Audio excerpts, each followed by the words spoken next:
Bom dia a todos, bom dia, professor.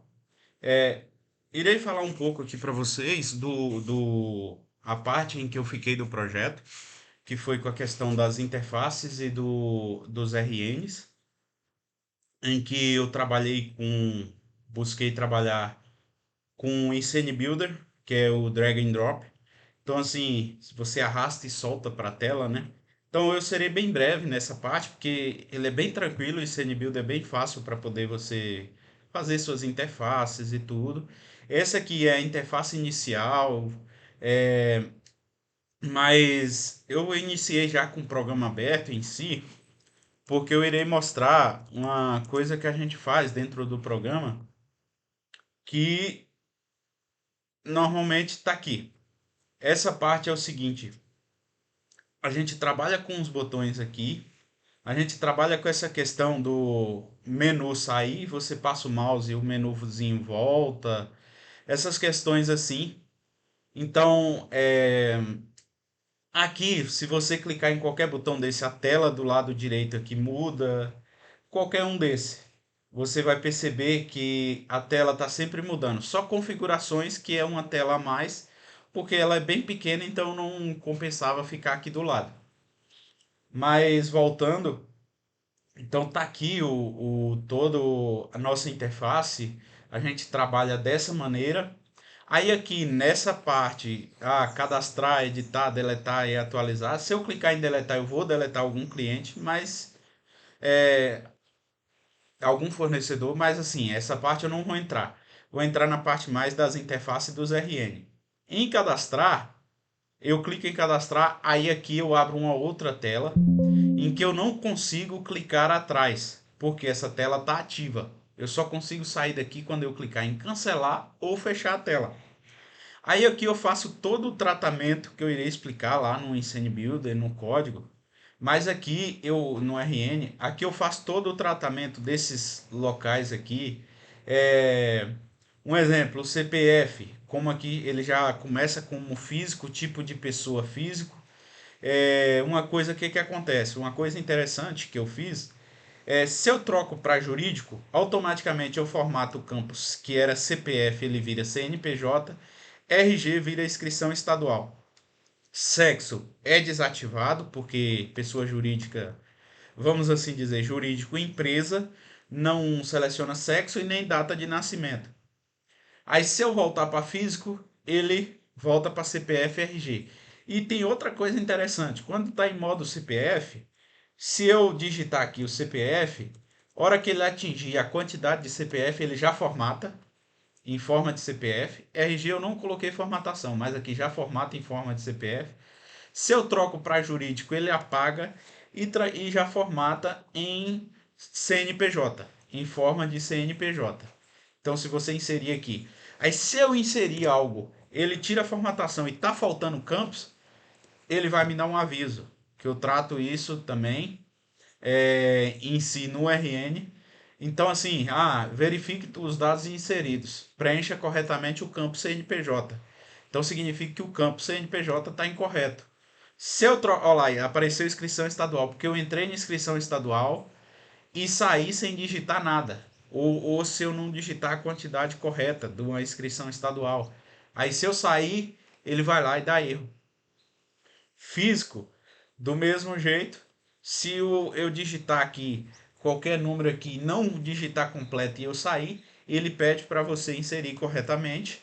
E aqui é outra questão interessante é a formatação do telefone. O telefone aqui funciona da mesma maneira. Se eu coloco aqui o DDD, ele já formata com os parênteses. E se eu coloco o número, se eu não colocar o número correto também, ele vai me avisar. No DDD, da mesma maneira, preencha corretamente o campo fone. Então, assim, eu sou obrigado a digitar todos os valores corretos. Aí, tudo que eu digitei, eu quero salvar aqui dentro da tabela. Se eu não preencher todos esses campos, que é obrigatório dentro da tabela, ele vai avisar alguns campos vazios. Preencha todos os campos para inserir na tabela antes de salvar. Aí eu tenho que vir aqui verificar se é celular ou se é o tipo de contato, o nome do contato, vamos supor que você coloca lá é funcionário gerente, da sua empresa ou algo do tipo. Aí você clica em salvar, ele vem cá e salva na tabela para depois ser salvo no banco de dados. Ah, e outra coisa interessante nesses campos que só vai número, você pode digitar letra, ele não aceita. Você pode digitar letra em qualquer um desses campos e eles não vão aceitar. Eles apagam automaticamente, nunca vai aceitar letras. É isso, essa parte de interface, irei partir para o como eu disse, onde tiver campo de número, só aceita número. O CEP ele formata em forma de CEP também, né? Que é 5 casas decimais antes do hífen e 3 casas depois do hífen. Mas, igual eu falei, só aceita número. Se eu digito letra, não vai. Se eu também tem que preencher corretamente os campos. Se eu digito número aqui, como número não é obrigatório, se eu sair não vai fazer nada. Complemento da mesma maneira. Para complemento eu já posso digitar letra e número, só que se eu sair não vai fazer nada porque não é obrigatório. Os campos que são obrigatórios tem esses asteriscozinhos aqui. O endereço eu tenho que preencher tudo aqui para que eu possa salvar dentro da tabela. Mas, então aqui, essa parte, o que, que a gente faz aqui para que ele possa ser inserido aqui, das interfaces aqui, eu irei mostrar um pouco a parte do Insane Builder, como é que a gente fazia, como a gente montou essas telas e como é inserido aqui dentro, como a gente define aqui. Como eu havia dito para vocês, essa é a main view, que é aquela tela principal. E aqui eu serei bem breve, porque eu falarei que todas as telas seguem o mesmo padrão. A gente seguiu um padrão para que conseguisse manter tudo responsivo. Então, a gente usa um grid pane para que a gente possa manter vamos assim dizer, buscar sempre manter o programa responsivo o máximo possível. Então a gente define o grid pane. Aí se você vir aqui em zero, esses zeros aqui é para ele ficar colado nesse entropene. Então assim, o entropene é total. Então aqui eu defino zero, então ele vai colar em cima, vai colar à esquerda e vai tomar toda o entropene. Então o grid pane tomou conta de todo o entropene que está aqui por trás. Aí o que, que a gente define? Esse grid pane aqui, quando você clica nessa abazinha, você vai ver essas configurações. Aí aqui tem um alinhamento horizontal, que aí você define no centro, right, o que você querer. E aqui tem uma porcentagem. Essa porcentagem é para que ele possa ficar responsivo. Aqui está 25%. Então ele sempre vai ficar 25%, não importa o tamanho da tela. Se for um telão, ele vai ficar 25% daquele telão, daquele tamanho de resolução de tela. Logo, se você reparar, essa outra 2 aqui, ó, o 2 aqui, ele é 75%, porque é 25 mais 75, 100%. Então, assim, a gente definiu uma porcentagem para esses grid pane, essas abas do grid pane, aqui no caso horizontal, e aí ele define isso aqui. A vertical é 100% porque ele vai seguir todos os 100% da tela. Essa é a main view. Aí agora, como isso aqui, como aqueles programas, aquelas telas vêm parar aqui dentro. A gente define um tamanho para todas as telas. Aqui dentro, se eu cliquei aqui, aqui tem por dentro também tem alguns grid pane para a gente poder definir as posições dos ícones, manter sempre organizado os ícones para a hora que ficar responsivo, a tela crescer, não ocorra o erro de ficar errado ou algo do tipo, ficar na posição correta. Então tem alguns grid pane aqui por dentro, definidos e tal. Mas o interessante é essa parte aqui do lado direito, porque aqui a gente define esse principal aqui.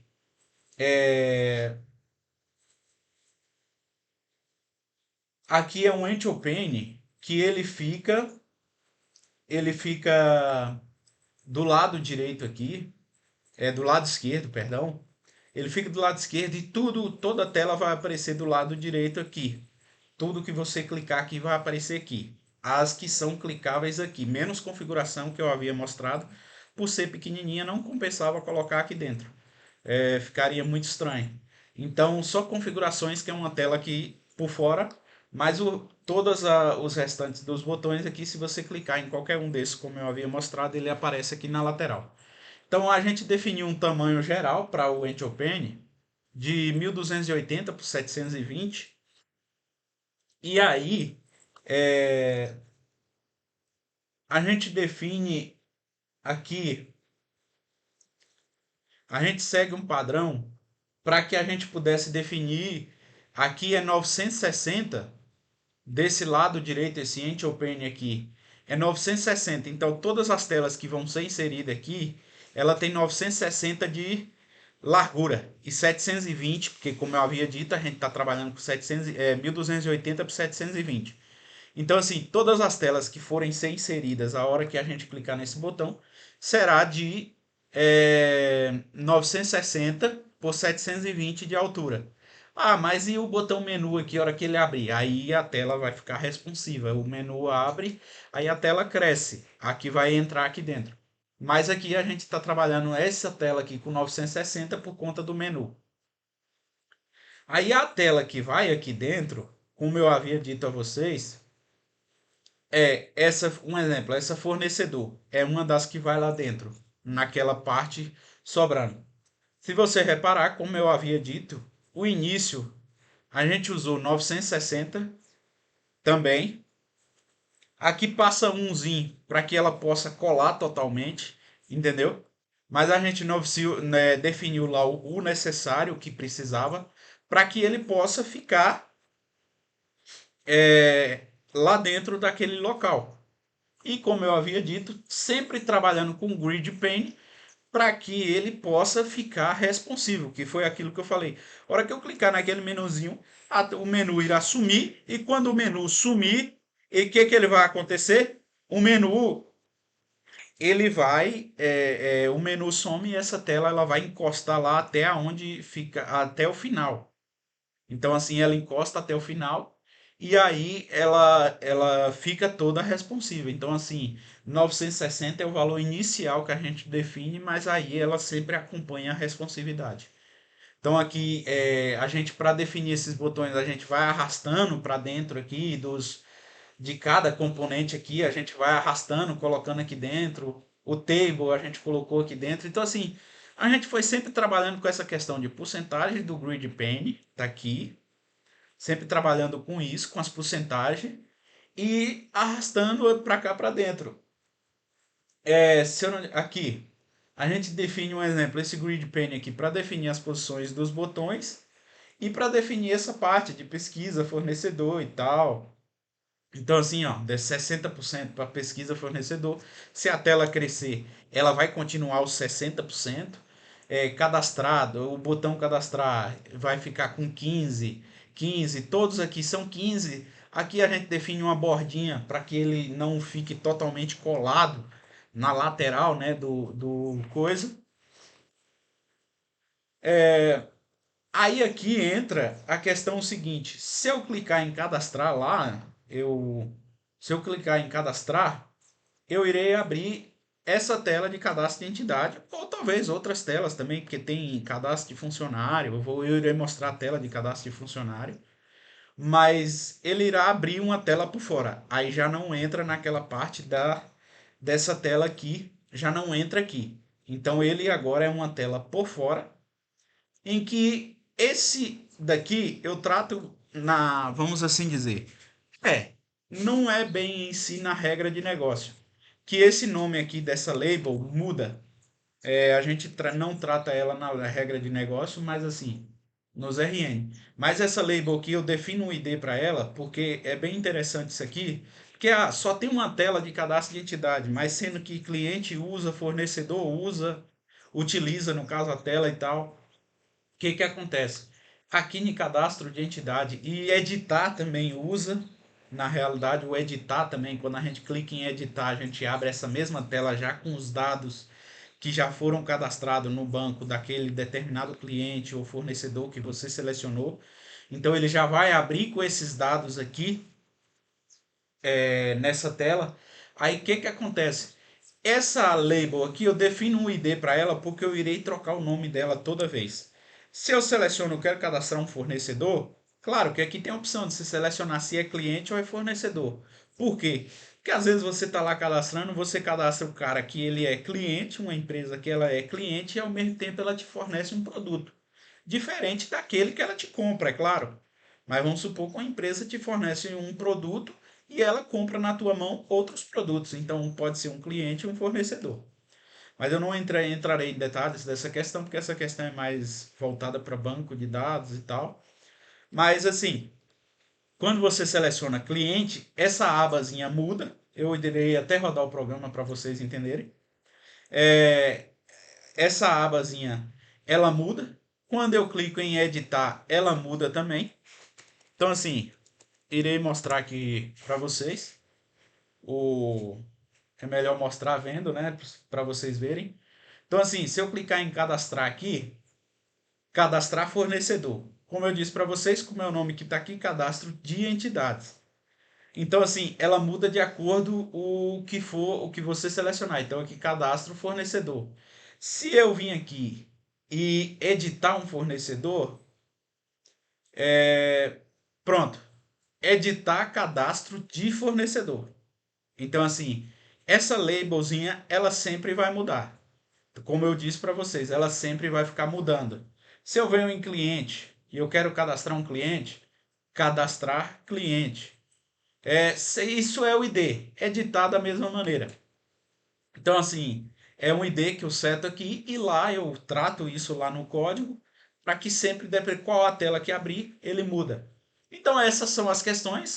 Como eu disse, sempre um grid pane definindo cada posição. A gente procurou trabalhar o máximo, não é em todos os locais aqui, mas sempre trabalhando com grid pane porque a gente achou mais fácil controlar toda a tela com um grid pane.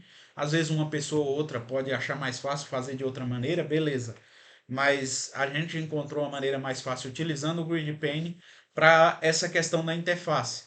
Eu irei mostrar aqui funcionário, porque ela é parecida com entidade, só que ela só tem uma aba diferente, que é essa aba de usuário e cargo. Aqui em cima também mudou um pouco, porque cadastro de entidade só tem três informações em cima, mas aqui usuário e cargo, que a gente entra com a foto do usuário, o usuário, a senha, confirma a senha, vencimento, cargo.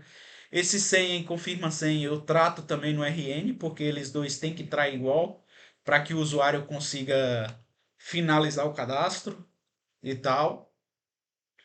Então, assim, essa foi a parte das interfaces. E agora, no próximo vídeo, eu irei explicar sobre os RN.